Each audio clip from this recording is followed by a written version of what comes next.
नमस्कार दोस्तों और किसान भाइयों, मैं भाई आपका स्वागत करता हूं खेती के वीडियो में।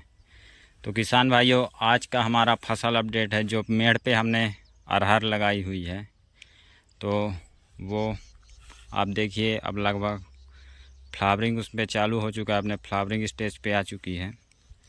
तो इसमें हमें दो प्रकार के पौधे हैं किसान भाइयों। कुछ हमने इस साल नए बीज डाले थे, तो वो अभी ये जो सामने आपको ये छोटे छोटे पौधे दिख रहे हैं, ये तो अभी ये इसी वर्ष के पौधे हैं। और जो ये आगे आपको ये बड़ा सा पौधा दिख रहा है, ये तो ये पिछले वर्ष के पौधे हैं। तो ये इस बार उसी पौधे से दूसरे बार अब ये फ्लावरिंग और फल आएंगे, जो आपको दिख रहे होंगे, जो बड़े बड़े झाड़ नुमा दिख रहे हैं, तो वो दूसरे वर्ष के पौधे हैं। और ये जो छोटे पौधे दिख रहे हैं तो अभी ये इस वर्ष के, तो इनमें तो अभी फ्लावरिंग चालू नहीं हुई है।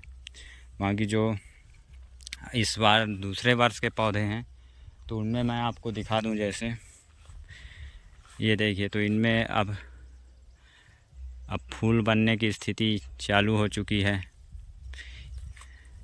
ये देखिए, तो किसान भाइयों, ये जैसे दूसरे वर्ष का जो अरहर का पेड़ है, इसमें हमको एक और बहुत अच्छा फ़ायदा जो समझ में आया है। तो देखिए, जैसे किसान भाइयों, पहले वर्ष में यह सिर्फ एक पेड़ था, अरहर का मात्र एक पौधा था। उसके बाद जब हमने उसको एक बार, जब उसमें अरहर पक चुके थे, उसके बाद हमने उसकी कटाई की नीचे से। उसमें लगभग 1-2 इंच ऊपर नीचे सिरे से यहाँ से हमने कटाई की। उसके बाद इसमें देखिए कितने सारे ब्रांचेस नए नए निकल आए।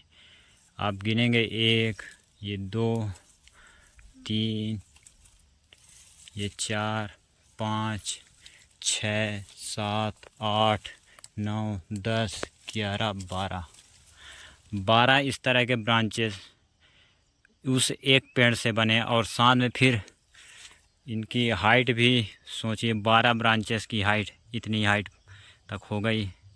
तो ये एक फ़ायदा हमें समझ में आया है इसकी कटिंग करने के बाद, जो दूसरे वर्ष के पौधे में कि ब्रांचेस बहुत ज़्यादा बन जाते हैं, तो हमको उसी एक पौधे से इसमें बहुत ज़्यादा प्रोडक्शन मिलेगा, ऐसा हमें लगता है। चलिए, बाकी आगे हम आपको अपडेट देते रहेंगे। तो ज़्यादातर सभी पेड़ों में तो 12 ब्रांचेस नहीं आए, लेकिन फिर भी मिनिमम 5 से 6 ब्रांचेस हर पेड़ों में, पौधों में है किसान भाई, जो हमने दूसरे वर्ष का जो भी अरहर का हमने पौध रखा हुआ है उसमें। लेकिन किसान भाइयों, अरहर के हमारे इस पौध में एक समस्या भी हमको देखने को मिल रही है। जैसे देखिए, ये इस तरह के सिरों में जहाँ से नए नए ब्रांचेस निकलते हैं और वहाँ पे इस तरह से पत्तियाँ एकदम से कटी कटी हुई हैं, कुछ तो इस तरह से सूख भी गई हैं। तो ये इस तरह से कीटों का प्रकोप है हमको जो दिख रहा है। देखिए, ये जैसे यहाँ से नए नए पत्ती आ रहे हैं, यहीं पे इस तरह से कीट जो हैं इन पत्तियों को इस तरह से बना देते हैं। अगर इसको आप इस तरह से खोल के देखते हैं तो इसमें छोटे छोटे हमें कीड़े दिखाई देते हैं। तो आज हम इसी के रोकथाम के लिए स्प्रे करने वाले हैं। तो किसान भाइयों, इसके लिए जो हम इंसेक्टिसाइड प्रयोग करने वाले हैं, तो देखिए, ये हमने धानुका कंपनी का रखा है, मीडिया कमर्शियल नेम है इसका। ये सिस्टमेटिक इंसेक्टिसाइड है।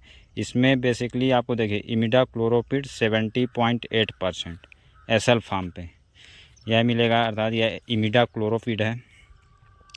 तो एक सिस्टमेटिक इंसेक्टिसाइड है। तो आपको अगर इस तरह की समस्या आती है अरहर में, तो आप एक अच्छा इंसेक्टिसाइड का प्रयोग करके इसको कंट्रोल कर सकते हैं। ये इमिडाक्लोरोपिड भी एक अच्छा इंसेक्टिसाइड और साथ में सिस्टमेटिक ज़्यादा बेहतर रहती है। तो हम उसी का प्रयोग कर रहे हैं आज। इसको हम प्रति टंकी लगभग आपका वही 25 से 30 ml रखेंगे, तो उतने में कंट्रोल हो जाना चाहिए, क्योंकि अभी स्टार्टिंग फेज पे है। और बाकी हम आपको अपना अरहर का जो देखिए इस तरह से, और इस साइड है हमारे अरहर, तो ये ज़्यादातर जो बड़े बड़े आपको पौधे दिख रहे होंगे, तो ये दूसरे वर्ष वाले ही पौधे हैं। तो और इसमें एक और समस्या है किसान भाइयों की, इस वर्ष जैसे इनकी बहुत ज़्यादा वज़न हो जाने के कारण जब बारिश होती थी और अगर हवा चल जाती थी थोड़ी बहुत तेज़ी से, तो इस तरह से बहुत से पौधे गिर चुके हैं। इस तरह से बहुत कुछ तो सूख भी गए। तो ज़्यादा हैवी वेट होने के कारण ये एक नुकसान भी हुआ है। लेकिन ओवरऑल देखते हैं हमको इसमें लास्ट में प्रोडक्शन किस तरह प्राप्त होता है। तो किसान भाइयों, चलिए अब हम इस दवा का प्रयोग कर लेते हैं अपने इस अरहर पे। तो आज का हमारा यही अपडेट था कि आपको अरहर के अपने मेड़ में जो हमने लगाया हुआ है एक एक्स्ट्रा इनकम के रूप पे, तो उसका सोच रहे थे आपको अपडेट दे दें।